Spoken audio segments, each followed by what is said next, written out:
Всем привет! Давно нас не было в эфире, было лето, не до того. С чем я к вам сегодня пришел? Я решил освоить алебарду в боях 5 на 5 и на мероприятии Кёнигстрит, что проходило в Амстердаме, в Голландии, только недели 3 назад, наверное, 4 уже. Я с алебардой попробовал, с этим вот топором подраться в пятерках. Понятно, что я совсем в этом неопытный, но от опытных видео не допросишься особо, поэтому будем со мной осваивать потихонечку. Я буду осваивать топоры в пятерках, и вы вместе со мной будете, буду делиться опытом. Зачем алебарда в пятерках нужна? Или большой топор, что-нибудь двуручное. Зачем нужна в команде вашей такая штуковина огромная? Во-первых, чтобы быстро реализовывать преимущество, если оно возникло у вас в людях. У вас появляется +1 человек, вы кого-то повалили, ваши друзья, и гораздо проще, используя что-нибудь большое и тяжелое, нанести непоправимый урон сопернику, чтобы он побыстрее сел. Плюс моральный эффект, что топоров обычно побаиваются. Плюс, если у вас третий или второй номер, или третий, второй номер бегает с алебардами, или с какими-то колунами, это очень сильно сковывает свободу действий противника. Он по тактике может очень мало делать. Например, если свободная алебарда, то второму номеру очень тяжело перейти за первого. Если третий номер противника стоит с алебардой, второму номеру очень страшно ходить, обходя своего первого номера. Это уже нюансы и детали. Думаю, про тактику применения алебард мы поговорим отдельно. Мне еще подумать надо. Этот ролик будет больше говорильный, типа вводный в алебарду.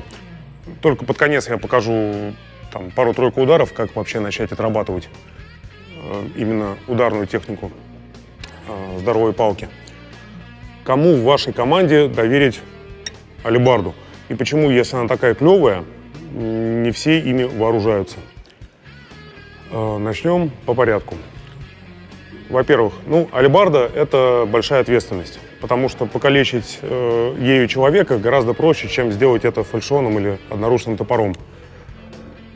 Самая опасная для воздействия зона — это зона шеи. Не все ее защищают достаточно хорошо, а даже те, кто защищает достаточно хорошо, это не гарантирует от того, что травма не будет нанесена. Если нанести в шейный отдел позвоночника полноценный удар со всего размаху и сделать этот крупный парень какой-нибудь, то там нужна очень серьезная защита, чтобы избежать травмы, если не повезет. Поэтому если вы доверяете человеку в вашей команде алебарду, будьте в нем уверены, проводите с ним воспитательную работу, чтобы его не забанили, как некоторых. Дальше. Человек с двуручным оружием может защищаться только двуручным оружием, либо собственным доспехом. Это накладывает ограничения на его доспех. Если он защищен плохо, его поймали у борта, его очень быстро посадят просто ударами, потому что щита нет. Я буду категоричен сейчас в суждениях. Конечно, кого-то не быстро посадят. Кого-то, кто классно там все делает, не посадят в плохом доспехе. Мы говорим в общем. Защищаться без щита сложнее, чем со щитом. У вас щита нет, вас поймали в угол, вы лапками своими отмахиваетесь. Плюс нужны очень хорошие варежки. Этот человек с алебардой трудно бороться. Например, у борта. В центре рельсталища не так плохо, а у борта эта палка мешается, ее надо как-то за борт закидывать, если вы левым боком или рукой вооруженной встали. Как с ней взаимодействовать с противником. Если у вас небольшой щит фальшион или баклер фальшион, что вообще классно, вы можете хвататься как-то, то тут, чтобы не потерять алебарду при этом, надо как-то очень сильно исхитряться. Собственно, вообще не очень много людей умеет делать это хорошо. Мы о них поговорим чуть ниже. Этот человек в идеале, у борта-то он бесполезен. Действительно, если набрать всю команду алебардистов, их разберут по бортам и рано или поздно там уничтожат. Потому что, повторюсь, не всякий может нормально бороться с алебардой у борта. В идеале алебардист должен быть массивный, хороший, толстый и стоять в центре ресталища, и там хорошо бороться и не падать. Хороший пример — это Вышутин Ильяс, Агеев Женя. Вот, к ним в поле подходить вообще не хочется, потому что там нормальные борцы бросят, как что-нибудь плохое сделают, и вы его даже не поймаете особо. Но таких немного. И стать таким — вот моя цель. Я пока в центре поля себя чувствую неуверенно. Алибардист хороший должен быть подкован тактически. Хорошо видеть поле, понимать, что на нем происходит, кто куда бежит, чем это грозит. Потому что, ну да, на нем большая ответственность. Он, скорее всего, стоит не у борта, ему надо работать, ему надо смотреть себе за спину. Не всякий на это способен, особенно неопытный товарищ. Вот Саванович Артем однажды мне умную вещь сказал, что сначала боец должен нормально освоиться с фальшионом, со щитом, и только потом уже пробовать что-то делать с двуручным топором. И я считаю, он прав. Ну и давайте уже к конкретике чуть-чуть перейдем. Первое, как выбрать свой первый топор. Тоже только свои мысли говорю, у меня богатого опыта нет, а топор у меня вообще только один. Вот этот, работа Славы Мишурина. И я сделал его достаточно длинным. Вот он у меня до подбородка доходит. Я его к Динамо, наверное, спилю покороче, потому что совершенно точно уверен, что вот у борта мне будет бороться с таким длинным неудобно. Потому что мне надо волокать им одной рукой, не все руки у меня здоровы одинаково, и нужно что-то покороче и полегче, чтобы меньше застревало. При этом его ударные способности сильно не пострадают. С более коротким топором хуже ходить, например, в двенашке, в более массовой номинации. Но для пятерок пока на данный момент, я уверен, топора по солнечное сплетение мне вполне хватит. Ну, что-нибудь коротенькое. Ну и рукоятка чуть потоньше. Соответственно, чем короче топор, тем менее требовательно к толщине рукояти. Сразу еще делать рукоять, это я сделал из орешника, потому что увлекся гулянием по лесу и рябины там не нашел. А вообще все, кто в нашей средней полосе живет, рекомендуют делать из рябины. Говорят, самая живучая. Вес топора выбирайте поначалу небольшой. Чем он легче, тем вам будет легче им оперировать как-то в пространстве боя. Если почувствуете однажды, что вы бьете человека в спину топором, а он почему-то не садится, ну, значит, вам пора взять топор потяжелее. То есть вы изо всех сил бьете, вес вкладываете, а вот не пробивает. Я такое видел. То есть там какой-то такой свой мотозащиты, пенки, а вам хочется пробить, чтобы прям вот вскрикнул человек. Ну, тогда переходите на топор потяжелее. Но поначалу осваивайтесь лучше с легеньким. Потом, с длинными алебардами в пятерке ходят. Но опять же, это 4-5 человек, вот которых я могу назвать прямо сейчас. Причем те из них, которые тащат, это 2-3. Это вот Женя Агеев и Ильяс Вышутин. У них длинные... Моцарт, конечно, еще. У них длинные алебарды, они ходят посреди поля, никого там не боятся, уверенно стоят на ногах. Но таких людей очень мало. И в центре поля длинные алебарды бороться особо не мешают, к бортам они не жмутся. Стараются, чтобы их там не поймали. Говорю, это очень-очень большая и сложная работа так сделать. Вот. Не очень много человек в мире так умеет. Так что будем учиться. То есть, все просто. Берем топор покороче, по солнечному сплетению, и не чудовищно тяжелый, и будет нормально, я думаю, поначалу. Поступил вопрос от Василия, который стоит за камерой.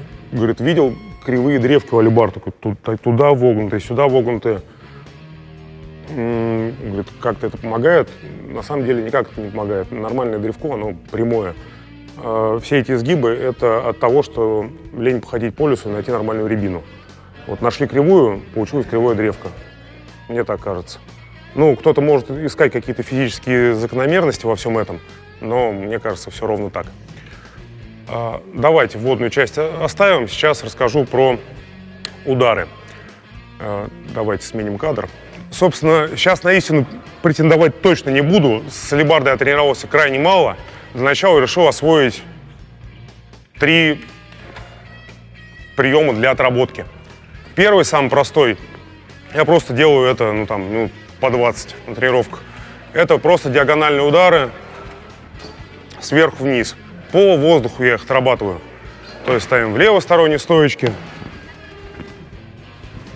и просто бьем вниз. Учимся привыкать к весу алебарды, топора, как он взаимодействует с вами. Ну да, сбоку покажу.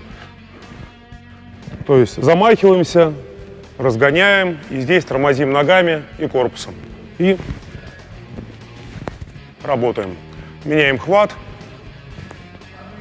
То есть 20 раз в одну сторону отмахнули, 20 в другую, пошли что-то еще поделали. Опять вернулись 20, махнули туда, 20 сюда. Просто привыкнуть к алебарде. Да, про хват скажу, забыл. Основной хват – это левая рука сверху. Просто потому, что у большинства противников щит вот с этой стороны. Соответственно, защищаться им будет менее удобно от ударов ваших слева.